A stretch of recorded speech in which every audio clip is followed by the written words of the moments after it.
Wan Faisal mengaku dirinya antara 115 ahli parlimen tanda tangan akuan bersumpah. Amanah ingatkan Muhyiddin sedar diri terima hakikat Datuk Seri Anwar sebagai Perdana Menteri. Isu pencen penjawat awam masih diperhalusi oleh JPA. Penduduk Nenggiri telah menerima ATM kedua. Setiausaha Sulit Muhyiddin sindir pemimpin DAP berhubung gelaran Tan Sri. Syahril Hamdan dakwa taktik PN jaja isu kerajaan langkah yang salah.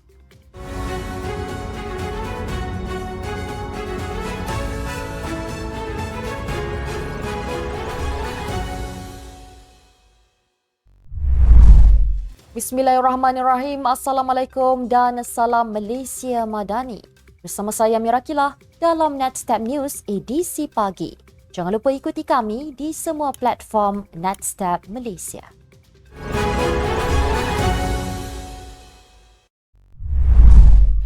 Ahli Parlimen Machang Wan Ahmad Faisal Wan Ahmad Kamal mengaku dirinya antara 115 ahli parlimen yang menandatangani akuan bersumpah SD pada 20 November 2022.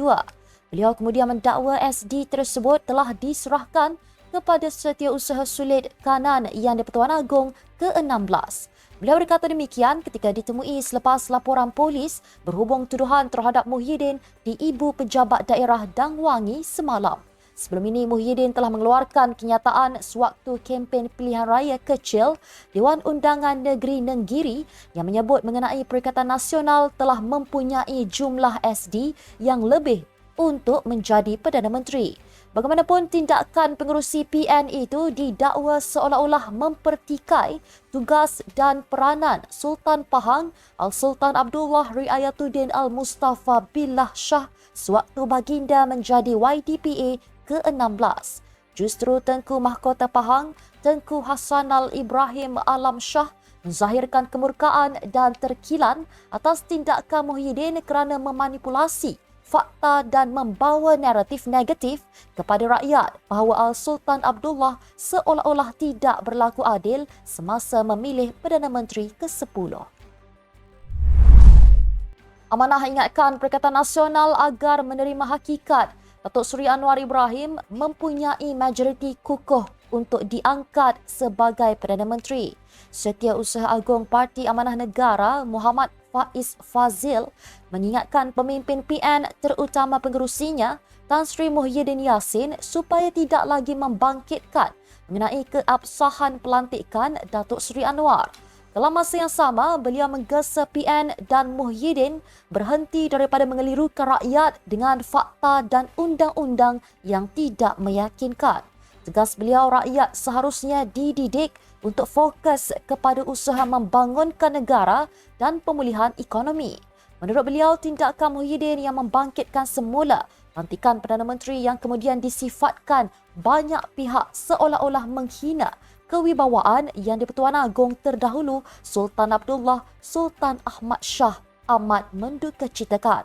Tambahnya, proses keabsahan sokongan majoriti seseorang Perdana Menteri adalah sangat penting dalam amalan demokrasi tulen bagi mewujudkan kestabilan politik dalam keadaan tidak ada mana-mana parti memperolehi majoriti cukup.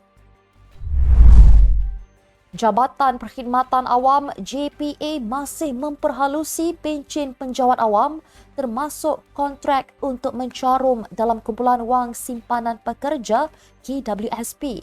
Menteri Kewangan II Datuk Seri Amir Hamzah Azizat membayangkan beberapa kepastian mengenai isu pencen itu akan diketahui hujung tahun ini. Beliau yang berkata pada Majlis Pelancaran National Fraud Portal di Sasana Kijang menjelaskan penjawat awam masih akan menerima pulangan lebih kurang dari segi faedah jika mereka berkhidmat dengan kerajaan. Semalam, JPA menafikan satu mesej tular yang mendakwa penjawat awam tidak lagi diberi pencen bermula tahun ini.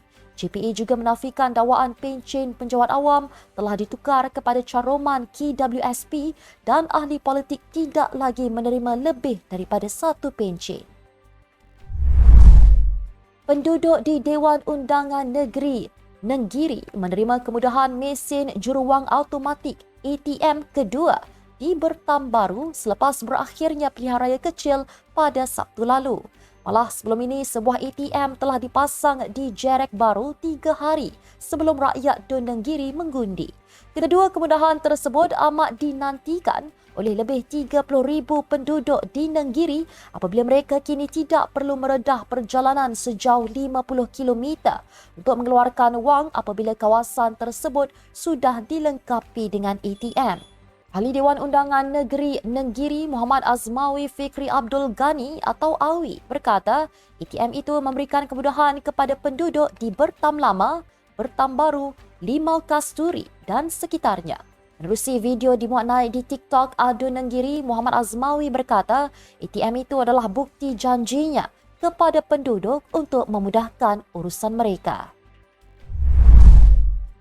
Bekas Ketua Setiausaha Sulit kepada Muhyiddin, Datuk Dr. Marzuki Mohamad, membidas gesaan Setiausaha DAP Pahang, Lee Chin Chen agar gelaran Tan Sri terhadap pengerusi Perikatan Nasional Tan Sri Muhyiddin Yassin ditarik balik. Beliau menyindir pemimpin DAP itu seolah-olah mula menunjukkan minat terhadap gelaran yang dianugerahkan oleh Raja-Raja Melayu. Katanya dalam satu kenyataan, parti DAP memang memperlekehkan mereka yang mendapat gelaran kebesaran daripada Raja-Raja Melayu. Selepas kejadian itu, Marzuki mendakwa kini parti DAP pula yang bermegah dengan gelaran Datuk dan Tan Sri yang pada zaman dahulu adalah gelaran yang diberikan kepada pahlawan dan Panglima Melayu oleh Raja-Raja Melayu. Chin Chen yang merupakan timbalan Speaker Pahang sebelum itu menggesa agar gelaran Tan Sri terhadap Muhyiddin ditarik balik. Beliau berkata ia kerana kenyataan pengerusi PN itu didakwa memperkecilkan peranan Sultan Pahang sebagai Yang di-Pertuan Agong sebelum ini telah mengelirukan rakyat Malaysia. Bekas Ketua Penerangan UMNO Syahril Hamdan berkata taktik Perikatan Nasional terus menjaja isu lama setiap kali PRK selain hanya menunggu kesilapan Putrajaya antara punca sokongan gabungan itu tepu dan kalah di Nenggiri. Bercakap dalam episod audio siar Keluar Sekejap, Syahril berkata serangan dilakukan PN terhadap kesilapan kerajaan tanpa menetapkan agenda sendiri adalah langkah silap. Menurut beliau, pendekatan politik PN ketika ini sudah tidak relevan mengambil kira mood rakyat yang muak dengan pertukaran kerajaan sebelum tamat penggal merujuk tindakan pengerusi PN Muhyiddin Yassin yang terus menjaja kronologi pelantikan Perdana Menteri pasca PRU 15 dalam kempen di Nenggiri. Sementara itu, Khairi berpendapat kekalahan PN juga berpunca apabila gabungan itu berasa selesa bahawa Nenggiri adalah kerusi Melayu. Kata beliau, pendekatan pengarah pilihan raya PN Anwar Musa menjawab kritikan mengenai pemakaiannya juga memberi kesan kepada mood pengundi tempatan. Penampilan Anwar dalam kempen di Nenggiri mencuri tumpuan apabila memakai pakaian berjenama mewah mencecah belasan ribu ringgit ketika melawat perkampungan orang asli. Sekian untuk edisi pagi ini. Ikuti perkembangan semasa isu-isu panas politik Malaysia setiap hari hanya di Netstab News. Jangan lupa untuk follow Facebook Netstab Malaysia dan subscribe YouTube Netstab TV. Netstab Malaysia bersama melangkah dengan yakin. Saya Mirakilah. Assalamualaikum dan salam sejahtera.